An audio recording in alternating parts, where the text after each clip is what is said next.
Okay students, last time हम लोगों ने किए थे proof of Dirichlet's test and Abel's test. आज हम उससे रिलेटेड एक्सरसाइज के क्वेश्चंस करेंगे। एक्सरसाइज है 2.4। ठीक है, इसमें हमें कन्वर्जेंस डिस्कस करनी है इम्प्रॉपर इंटीग्रल्स की। और एक बात मैं आपको बता दूं, इस एक्सरसाइज में जितने भी क्वेश्चंस हैं हमारे, वो सभी के सभी डिरिक्लेस टेस्ट से ही सॉल्व हो जाते हैं। तो डिरिक्लेस टेस्ट एक बार जल्दी से रिकॉल कर लो, क्या था। डिरिक्लेस टेस्ट में हम ये कहते हैं कि if I have to prove the convergence of integral f g from a to infinity, infinity पर ही हम इसमें कन्वर्जेंस चेक करते हैं। अगर ए से इन्फिनिटी में एफ जी की कन्वर्जेंस इस्टेब्लिश करनी है तो उसके लिए दो कंडीशंस होती हैं।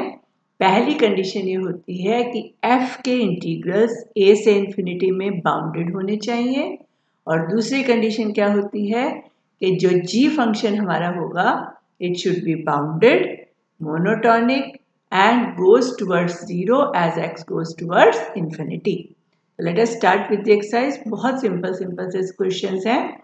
फर्स्ट क्वेश्चन का फर्स्ट पार्ट है, हमें डिस्कस करनी है इंटीग्रल 0 से इंफिनिटी साइन x की power p dx where p is strictly greater than 1। ठीक है, सबसे पहले तो जो हमने पिछले एक्सरसाइजेस में भी किया, 0 पॉइंट पर चाहे प्रॉब्लम है या नहीं, 0 को हम सेपरेट फिर भी करेंगे।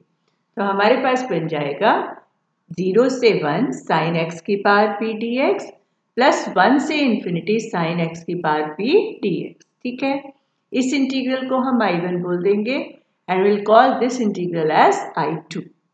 I1 में देखो 0 पर प्रॉब्लम कब होगी, let us see. x goes to 0 अगर हम करें यहाँ पर तो साइन 0 की पावर p बनेगा, और क्योंकि मेरा p 1 से बड़ा है तो 0 की पावर p पॉजिटिव है तो 0 ही रहेगा, और साइन 0 क्या होता है, 0। तो इसका मतलब 0 पॉइंट पर मेरा जो ये इंटीग्रैंड है ये इनफाइनाइट नहीं बनता है, और क्योंकि इंटीग्रैंड इनफाइनाइट नहीं बनता है सो I1 तो मेरा हो गया proper integral, and being proper it is A convergent integral. तो अब हम मेनली किस पर काम करेंगे, I2 के ऊपर। Late us start. I2 में देखो क्या है, इंटीग्रल 1 से इंफिनिटी साइन x की पावर p dx। अब यहाँ पर तो एक ही फंक्शन है, वी डू नॉट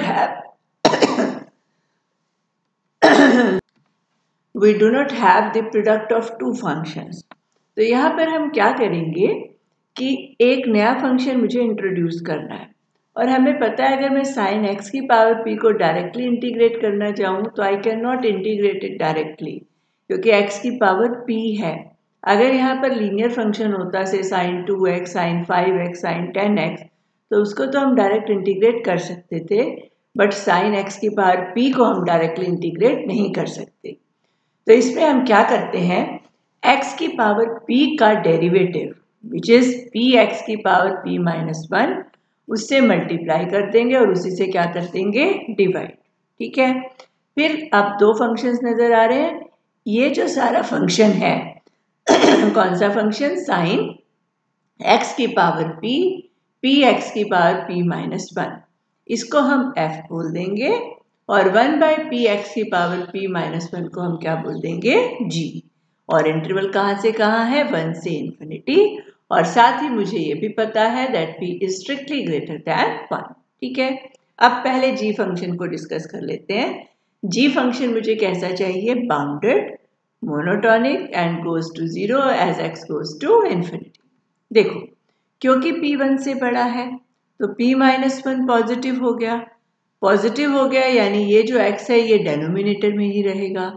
तो यू हैव 1 अपॉन x की पॉजिटिव पावर, तो जैसे जैसे x की वैल्यू बढ़ेगी 1 बाय x की वैल्यू क्या करती है, डिक्रीज करती है। तो it is a monotonically decreasing function.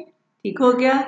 दूसरी बात, जब x इंफिनिटी को अप्रोच करेगा तो यहाँ पर x इंफिनिटी की पावर p माइनस 1, क्योंकि p माइनस 1 पॉजिटिव है तो इंफिनिटी नीचे ही रहेगी, and 1 upon infinity will become 0।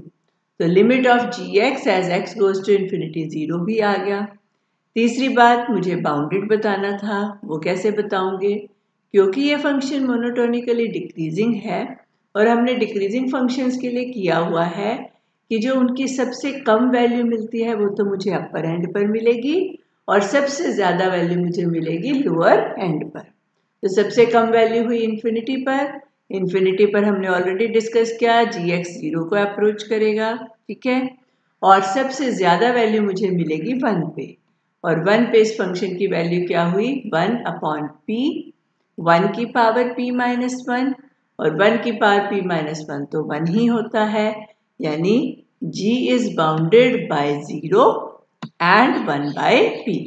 तो g फंक्शन मेरा कैसा हो गया, which is monotonically decreasing, bounded and goes to 0 as x goes to infinity, right? अब हम f के इंटीग्रल्स को बाउंडेड प्रूव करेंगे। उसको कैसे करते हैं देखो, हमारी लोअर लिमिट 1 थी I2 में, तो हम 1 से लेकर t तक f को इंटीग्रेट करेंगे।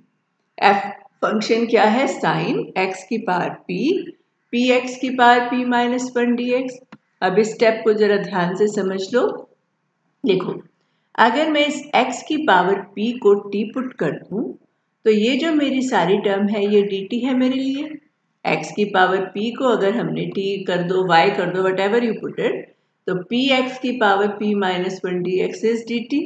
तो एक तरह से मुझे साइन t को इंटीग्रेट करना है, और साइन t की इंटीग्रेशन क्या होती है, minus cos t।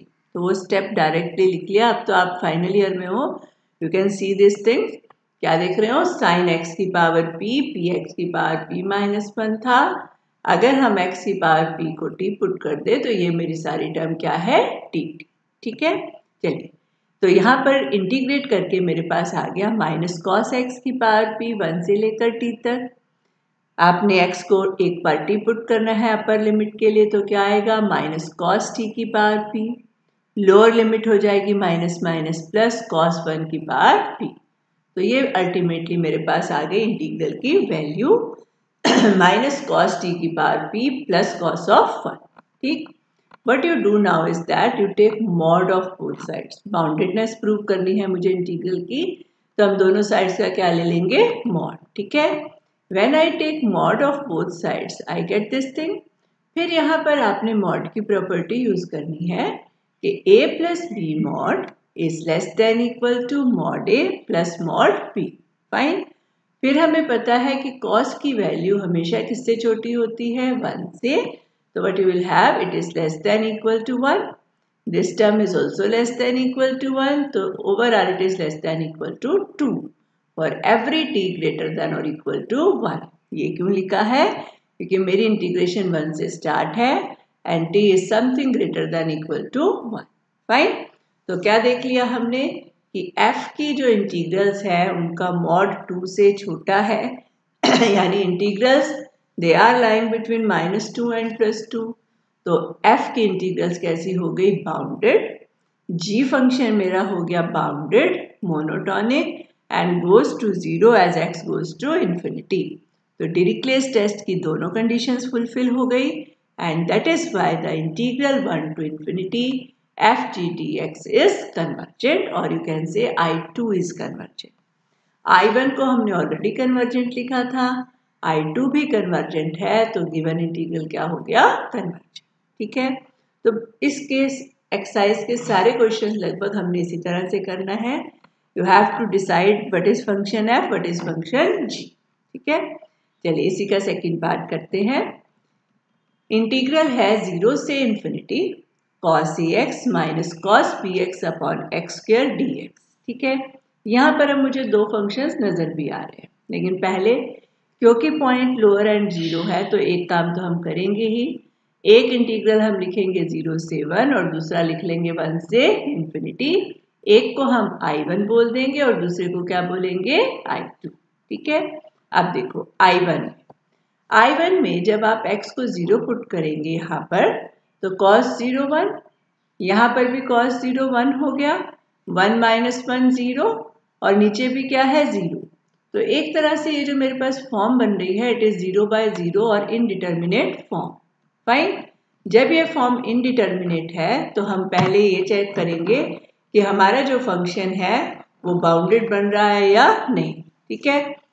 Late us check. तो we calculate limit x goes to, यहाँ पर प्रेफरेबली 0 प्लस कर देना, मैंने लिखा नहीं, आई फॉरगॉट, आई थिंक यहाँ पर आपने क्या लिख लेना, 0 प्लस, तो you have limit x goes to 0 plus cos ax minus cos bx upon x square. हम ऑलरेडी चेक कर चुके हैं, इट इज 0 बाय 0 फॉर्म. तो let us apply LH rule. तो क्या आएगा, limit x goes to 0 cos ax का derivative minus a sin ax, cos bx का derivative minus b sin bx. तो बीच में साइन प्लस हो गया, नीचे एक्स स्क्वायर का डेरिवेटिव आ गया 2x. फिर से चेक करो क्या फॉर्म है. जब हमने x को 0 पुट किया तो न्यूमरेटर 0, डेनोमिनेटर इज ऑल्सो 0, तो मेरी फॉर्म हो गई 0 बाय 0. फाइन. फिर से अप्लाई करो रूल को. तो you have limit x goes to 0, sine ax का डेरिवेटिव है a cos ax, तो ये बनेगा minus a square cos ax. Sine bx का डेरिवेटिव b cos bx, तो ये बन जाएगा b square cos bx. 2x का डेरिवेटिव हो गया 2. अब जब हम x को 0 पुट करेंगे तो cos 0 1 है, तो what you will have b square minus a square by 2 which is a finite quantity. और इस वजह से 0 पॉइंट पर मुझे कोई प्रॉब्लम नहीं है. कोई प्रॉब्लम नहीं है means I1 is a proper integral और being proper integral it is convergent. ठीक हो गया. Let us now move on to I2. I2 में मेरा इंटीग्रल है 1 से infinity cos ax minus cos bx by x square dx. अब यहाँ पर हम क्या करेंगे, cos ax minus cos bx को तो हम f बोल देंगे और 1 बाय एक्स स्क्वायर को हम क्या बोलेंगे, g. ठीक है, g of x is 1 by x square और इंटरवल मेरा है 1 से इंफिनिटी. तो g तो देखो बिल्कुल क्लियरली दिख रहा है कि it is a monotonically decreasing function. It is going towards 0 as x goes to infinity. और क्योंकि मोनोटोनिकली डिक्रीजिंग है तो इसके बाउंड्स क्या होंगे, लोअर बाउंड मुझे इंफिनिटी पर मिलेगा 0 और अपर बाउंड मुझे 1 पर मिलेगा, दैट इज 1. ठीक है, तो मेरे पास क्या बनेगा यहाँ पर, g is monotonically decreasing bounded by 0 and 1 and tends to 0 as x goes to infinity.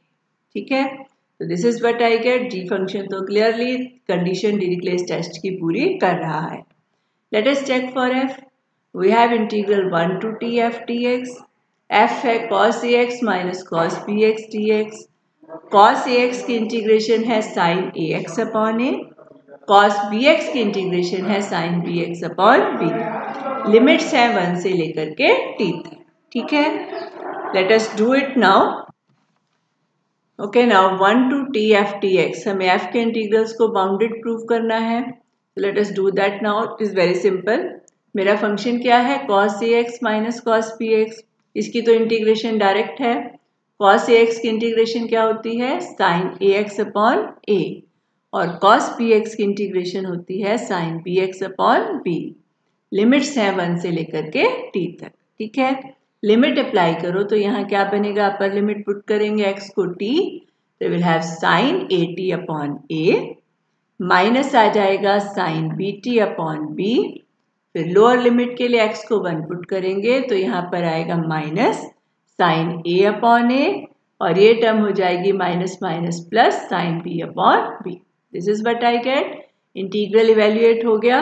अब क्या करेंगे, हम दोनों साइड्स का मॉड ले लेंगे. मॉड लेकर आई गेट दिस टर्म. यहाँ पर अब आप मॉड की प्रॉपर्टी यूज करोगे that a plus b mod is less than equal to mod a plus mod b और सारे माइनस साइन किस में बदल जाएंगे, प्लस में. तो what you will have, it is less than equal to mod of sin at upon mod of a plus mod of sin bt upon mod b plus mod of sin a upon mod a plus mod of sin b upon mod b. और यहाँ हम क्या मानकर चल रहे हैं already कि a और b 0 नहीं है. ठीक है, चलिए फिर क्या यूज करना है कि साइन की मैक्सिमम वैल्यू क्या होती है, 1. तो mod of sine is less than और इक्वल टू 1. तो it is less than equal to 1 by mod A plus 1 by mod B plus 1 by mod A plus 1 by mod B. तो it is 2 by mod A plus 2 by mod B. और अगर mod ए और mod B 0 नहीं है, यानी ए और B अगर 0 नहीं है, तो ये इंटीग्रल क्या हो जाएगा, बाउंडेड. राइट, बाउंडेड इंटीग्रल आ गया तो दोनों बातें डिरिक्लेस टेस्ट की पूरी हो गई. that g function is bounded monotonic goes to 0 as x goes to infinity and integral of f are bounded and therefore by Dirichlet's test our integral is convergent. ठीक है, उसके बाद ये जो थर्ड पार्ट है इसको मैं नहीं कराऊंगी. You can see it is very simple. हमारे पास फंक्शन क्या है sin kx upon x integral 0 to infinity. तो सेम मैनर में आपने कर लेना है इसको 0 से 1 से इन्फिनिटी. यहाँ पर इसको k से जब आप मल्टीप्लाई डिवाइड करेंगे तो यू कैन सी दैट ये जो इंटीग्रल है ये प्रॉपर कन्वर्जेंट हो जाएगा और इसमें सेकेंड वाले पार्ट में हम sin kx को f फंक्शन ले लेंगे और 1/x को क्या ले लेंगे g फंक्शन. तो अब आप लोगों के लिए क्या काम है, आपने फर्स्ट क्वेश्चन के सभी पार्ट्स को कंप्लीट करना है और अगर कोई भी आपका डाउट है तो you can always discuss with. ठीक है.